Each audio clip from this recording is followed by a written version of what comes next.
మోడీ డబ్బులు ఆపేసినప్పుడు వాళ్ళకి పెట్టడానికి నా దగ్గర లేకుండే ఏటీఎం దగ్గరకు పోయి ప్రార్థన చేసిన ఏసిన వల్ల దీంట్లో డబ్బులు వచ్చిన గాక 270 రూపాయలున్న నా అకౌంట్లో 1,64,000 ట్రాన్స్ఫర్ కావడం జరిగింది. 270 రూపాయలున్న నా అకౌంట్లో 1,64,000 ట్రాన్స్ఫర్ కావడం జరిగింది. ఏమిటండి మీరు మాట్లాడేది? దేవునికి మహిమ కలుగును గాక. స్టేట్మెంట్ కూడా ఉంది. మనం చేయని కూడా ఎంత స్ట్రాంగ్ గా చెప్పొచ్చని మిమ్మల్ని చూస్తేనే తెలుస్తుంది సార్. ఒక వర్గానికి మీరు ఇన్స్పిరేషన్ అంతే. ఏసునామలో ఫ్లైట్ ఎక్కుతును గాక. ఈ ఫ్లైట్ ఏదైనా గానీ అది సౌండ్ వస్తే చాలు ఎక్కుతును గాక నేను పలికేదాన్ని. నా తల్లే అట్లా ప్రార్థన చేసుకొని అడిగిన ఒక్క ఫ్లైట్ గురించి ప్రార్థన చేస్తే దేవుడు 4 ఫ్లైట్లు ఎక్కించాడు. ప్రపంచంలో ఉన్న దరిద్రం అంతా నాకే ఎందుకు కనపడుతుంది కిషోర్? ఇంకొక రోజు ఊర్లో ఒక స్థలాన్ని చూపెట్టి ఏసునామలో ఈ స్థలం నేను పొందును గాక, ఏసునామలో ఈ స్థలం నేను పొందును గాక అనుకుంటే వెళ్ళిపోయేదాన్ని. మన టంగేం టంగు ఐరన్ టంగు నోట్లోంచి ఒక్క మాట వచ్చిందంటే సర్వనాశనమే కదా. దరిద్రుడా. దేవుని మహాకృపను బట్టి ఆ ఏ స్థలం అయితే నేను పొందును గాక అని పలికినో అది 6 ఎకరాల పొలం. 6 ఎకరాల పొలాన్ని దేవుడు నాకు ఇచ్చింది. మాటి మాటికి నాకు పట్టుచీర తీసుకురాలేదని భర్త మీద అలగటం, నువ్వే నీ బిడ్డకే తెచ్చుకున్నావు నాకు తీసుకురాలేదని అత్త మీద అలగటం. ఏం చేద్దామంటావు మరి?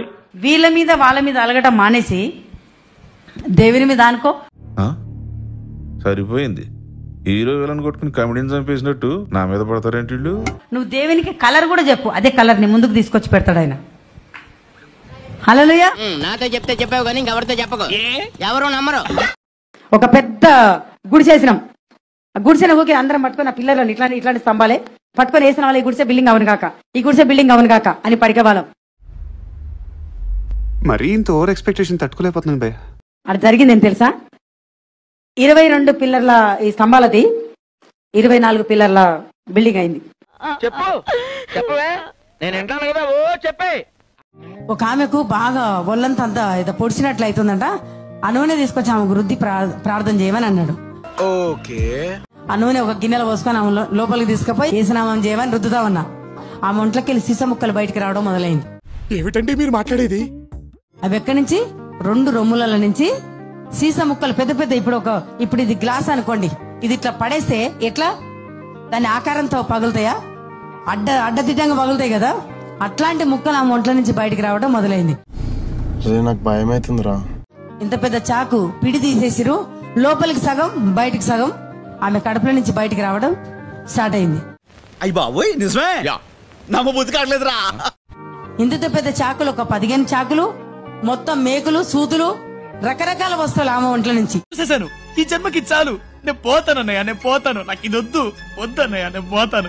ఇంకొక రోజు ఇట్లా నడుస్తూ ఏసునామం నాకు ఒక 200 అయితే బాగుండు అనుకుంటే నడుస్తా ఉన్నా.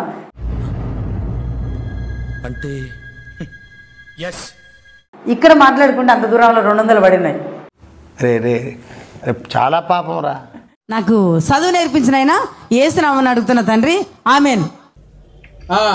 అంత దూరం పెన్ను కనిపించి అది నడుస్తూ నా దగ్గరకు వచ్చి రాస్తున్న రీపిల్ దీపంలాగా మండుతూ నా నోట్లోకి పోవడం జరిగింది.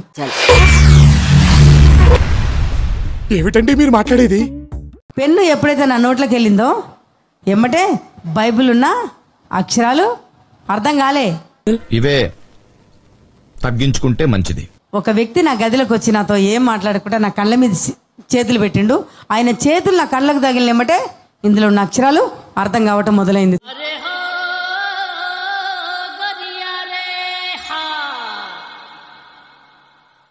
దవకన గ్యాస్ అయిపోయింది అనుకుందాం. పరిశుద్ధాత్ముడు పక్కకున్నాడుగా చెప్పొచ్చు కదా దీనకు, పరిశుద్ధాత్ముడా గ్యాస్ అయిపోయింది నాయన అంటే గ్యాస్ అని మన ఇంటి ముందర తీసుకొచ్చి పెడతాడు ఆయన. ఏంటి బాబా అన్న ఇంకోసారి అన్న? పరిశుద్ధాత్ముడు పక్కకున్నాడుగా చెప్పొచ్చు కదా దీనకు, పరిశుద్ధాత్ముడా గ్యాస్ అయిపోయింది నాయన అంటే గ్యాస్ అని మన ఇంటి ముందర తీసుకొచ్చి పెడతాడు ఆయన.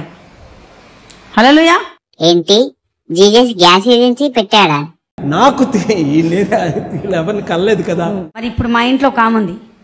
ఆమెకు ప్రార్థన చేస్తే ఆమె కడుపులోకి వెళ్ళి 680 రాళ్ళు బయటికి రావడం జరిగింది. ఒక్కొక్క రాయి ఇంత పెద్ద రాళ్ళు. ఏమిటండి మీరు మాట్లాడేది? ఎందుకంటే అఘోర మంత్రంతో చేతబడి చేసి అక్కడ బొమ్మకు పెడితే బొమ్మకు పెట్టిన రాయి ఈమె ఒంట్లో నుంచి యూరిన్ వచ్చే జాగాల నుంచి బయట పడడం జరిగింది. ఏం మాట్లాడుతున్నావురా నువ్వు? నీకేమన్నా బుర్రున్నదారా? ఎందుకంటే మంత్రశక్తి కంటే దైవశక్తి చాలా గొప్పది. గర్భసంచి లేదు, దేవుడు నాకు కొత్త గర్భసంచి పెట్టడం జరిగింది. ఒక మగబిడ్డ నా కడుపులో ఉన్నప్పుడు ఆ గర్భసంచితో పాటుగా పిల్లగాడు చచ్చిపోయింది. కడుపులో చనిపోతే వాంతో పాటుగా గర్భసంచి కూడా తీసేసిరు. పెద్ద సమస్య వచ్చి పడిందే, ఇప్పుడు ఏం చేద్దాం? ఒక శవానికి కొన్ని రోజులు నా కడుపులో అట్టనే పెట్టింది. కాబట్టి అది చాలా మొత్తానికి ఆ గర్భసంచి అంత ముక్కలు అయినందుకు డాక్టర్ అంతా తీసేయడం జరిగింది. దేవుడు నాకు కొత్త గర్భసంచి ఇవ్వటం జరిగింది. దీనికి ఉన్న విశ్వాసం ఉందరా నా కొడక? నీకు రే పురుగులు పట్టి చేస్తావురా నా కొడక, మంచి చేస్తా నా కొడక నువ్వు రే. ఆ ఫ్రెండ్ ఒక ఆమెను కలవడానికి వచ్చిన బాపట్ల. అబ్బా ప్రతిసారి దీనేంటి ఏమిట్రా? వస్తున్నప్పుడు టికెట్ దొరకలే. నేనన్నా అయ్యా నేను మీటింగ్కి వెళ్ళాలి, టైం అయిపోతుంది, కాబట్టి నాకు మెట్ల కాడ కూర్చునే సీట్ ఇచ్చినా పర్వాలేదు, నేను కూర్చుంటాను, కానీ బస్సులో ఎక్కనియండి నన్ను అని చెప్పి ఏమని ప్రార్థన చేసుకున్నా తెలుసా? ఏసునామలా ఎవరిదైనా ఒక టికెట్ క్యాన్సిల్ అయిపోవును గాక. మీకు ఏమంటే బాగా ఇష్టం? మంచి ప్రశ్న అడిగారు. నాకేమంటే ఇష్టం తెలుసా? మనిషిని హింసించడం ఇష్టం. ఆ తర్వాత మనిషిని శారీరకంగా హింసించేసి వాళ్ళ రక్తం తాగేసి వాళ్ళకి వచ్చే అవకాశాలన్నీ పోగొట్టేసి ఎంత ఆనందంగా రాత్రి చాలా హ్యాపీగా నిద్రపోతారు తెలుసా అని అనుకుంటూ నిలబడ్డా. ఏమైంది తెలుసా? ఒక ఆయన ఏమైనా బస్ వచ్చి ఛాన్స్ అయిపోయింది, ఎందుకు నువ్వు రాలేదని ఈయన ఆయనకు ఫోన్ చేసిండు. 5వ సీట్ నెంబర్ ఆయన. మరి తర్వాత ఏమైంది? చేస్తే ఆయన ఏమన్నాడు తెలుసా? నేను రాజధాని ట్రైన్కి వెళ్ళిపోతున్నా, ఈ టికెట్ క్యాన్సిల్ చేసుకుంటున్నా అని చెప్పిండు ఆయన.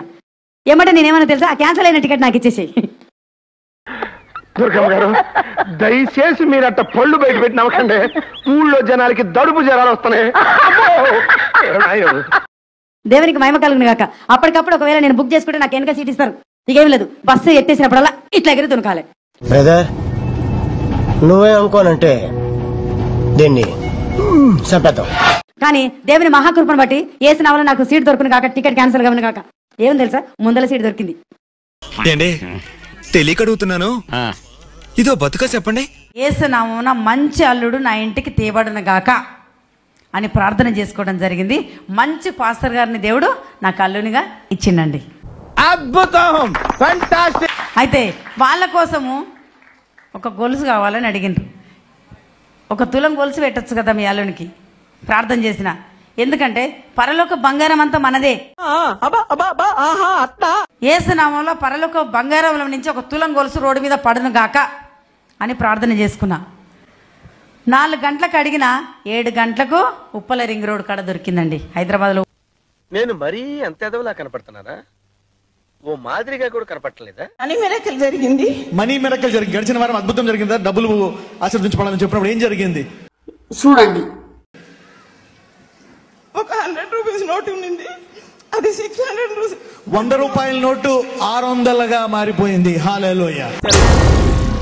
ఏం మాట్లాడుతున్నావురా? నరాలు కట్ అయిపోయింది. ఎన్ని వందలు 100 రూపాయలు 600 అయ్యాయా? 500 600 అయ్యాయా? 100 నోటు 6 నోట్స్ అయిపోయినాయి. 100 నోట్స్ 6 నోట్లు అయిపోయాయంట. హల్లెలూయా. ఏంటి బాబా అన్న, ఇంకోసారి అన్న. ఎన్ని వందలు అయ్యాయి? 100 రూపాయలు 600 అయ్యాయా? 500 600 అయ్యాయా? 100 నోటు 6 నోట్స్ అయిపోయినాయి.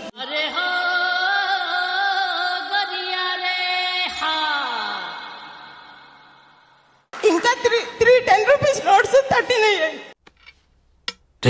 ఏంటి అలా చూస్తున్నావు? నేను చూసింది చూస్తుంది అంత నిజమేనా? 3 10 రూపీస్ నోట్స్ 13 అయిపోయాయంట. వావ్. 3 10 రూపాయల నోట్లు 13 అయిపోయాయి. 1 100 రూపాయల నోటు 6 అయిపోయాయి. నాతో చెప్తే చెప్పావు కానీ ఎవరితో చెప్పకు, ఎవరు నమ్మరు. దేవుడు కనిపిస్తారా? కల్లారా ఫోన్ లోకి వచ్చి కూడా మాట్లాడుతున్నాడు. అవునా? నిజమా? అవునా? మాట్లాడతారా? ఫోన్ లో కూడా ఒరే బేబీ, నేను ఫ్రాన్ గా మాట్లాడతా. అప్పుడు గంగ పట్టుకొని చెప్తా. నేను చెప్తా, నేను పోయినప్పుడు కూడా నా స్వర్గం చూపించాడు, స్వర్గంలో రూమ్ కూడా ఇప్పించాడు.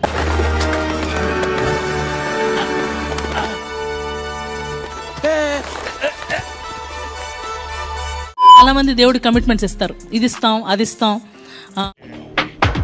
మిమ్మల్ని ఎక్కడో చూసినట్టుందండి.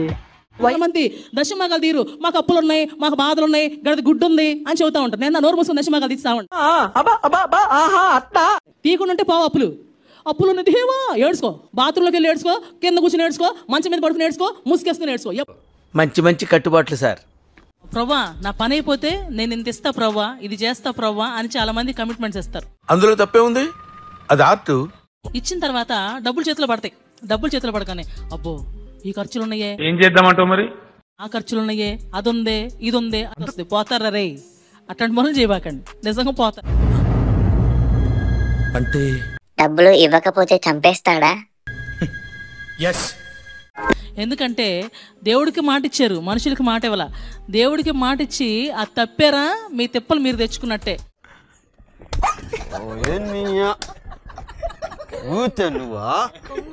వెనకాల మీరు సపోజ్ 10,000 ఇస్తానని కమిట్ అయ్యారు అనుకో, ఇంటూ 4 40,000 ఎగిరిపోతాయి. In Jesus name. ఏం మాట్లాడుతున్నావురా, నరాలు కట్ అయిపోయింది.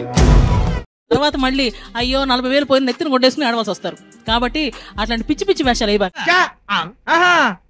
ఆ విషయం మాకు తెలుసులే. ముందు ఎందుకు కమిట్మెంట్ ఇచ్చారు, ఎందుకు తప్పుతున్నారు? అడ్డమైన వేషాలు అయ్యిబాకండి. బాగా బరి తెగించావు. నీకెక్కలేదు, బరి తెగించిన దానికి నేను ఏం చేస్తానో తెలుసా? ఏం చేస్తారు చెప్పనా? చెప్పు. కమిట్మెంట్ ఇస్తే కమిట్మెంట్ నిలబెట్టుకోవాలి, ప్రూవ్ చేసుకోవాలి. అప్పుడు ఆయన చేసుకున్నారు కదా, ఇచ్చి చూడండి ఇంకా ఎంత అద్భుతంగా ఆశీర్వదిస్తారు మీకే తెలుసు. మనం చేయని కూడా ఎంత స్ట్రాంగ్ గా చెప్పొచ్చని మిమ్మల్ని చూస్తేనే తెలుస్తుంది సార్.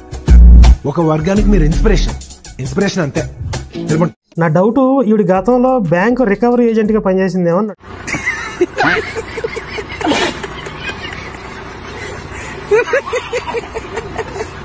ఎట్లా వసూలు చేస్తుందో అండి. రే కడతావా? ఏంట్రా నాటకాలు ఎత్తనేంది? కట్టు, దేవుడికి లెక్క చెప్పాలి మామూలుగా. ఏంటండి అసలు ఇది వ్యాపారమా మతమా? అంటే అది ఇప్పుడు ఆడేదో కష్టంలో ఉండి ఓ 10,000 రూపాయలు ఈ పని అయిపోతే ఓ 10,000 దేవుడికి ఇద్దాం. దేవుడు తేరా చూస్తే మళ్ళీ ఇంకో పక్క పిల్లలకో కుటుంబానికి అది అవసరం వచ్చింది. మరి ఈసారికి ఇవ్వలేకపోతుందనే మాట ఇచ్చాను, కానీ పరిస్థితి అనుకూలంగా లేదని చెప్పి ఇవ్వకపోతే దేవుడు పగబడతాడు వాడి మీద. కానీ మీరేంటో మీ విధానాలు ఏంటో ఇప్పటికి నాకు అర్థం అవరో బాబు. నా జీవితానికి ఏదైనా అసంతృప్తి ఉందంటే అది ఇదే. వీడు నాకు అంత ఇస్తా అన్నాడు, వీడు నాకు ఎంత ఇస్తా అన్నాడు, వీడు ఇవ్వలేదు, వీడి సంగతి చూడాలి. అరే పేతురు వీడి సంగతి చూడరని చెప్పి పంపిస్తాడు అనమాట. అసలు దేవుడు అనే పేరుని ఎంత చండాలంగా చెయ్యాలో, ఎన్ని రకాలుగా నాశనం చేయాలో అన్ని రకాలుగా చేస్తున్నారు. తెలియక అడుగుతున్నాను, ఇదో బతుక చెప్పండి. అరే నువ్వు నా 10,000 బాకీ ఉన్నావు, 10,000 ఇవ్వలేదు, నీ సంగతి చూస్తానని చెప్పి లెక్క రాసుకుంటాడు. వాళ్ళ దేవుడు పైన పరలోకంలో ఈ పరలోకంలో కూర్చుని ఆయన చేసే పనులు ఇయ్యా. నవ్వు ఆపుకుంటున్నావు కదరా. ఏం చేయడం లాట్ సార్, ఇంకా మేము వెళ్ళి రియాక్షన్ తీసుకుంటాం సార్. ఈ వీడియో నచ్చితే మీకు ఏం చేయాలో తెలుసు కదా. Like, share and subscribe.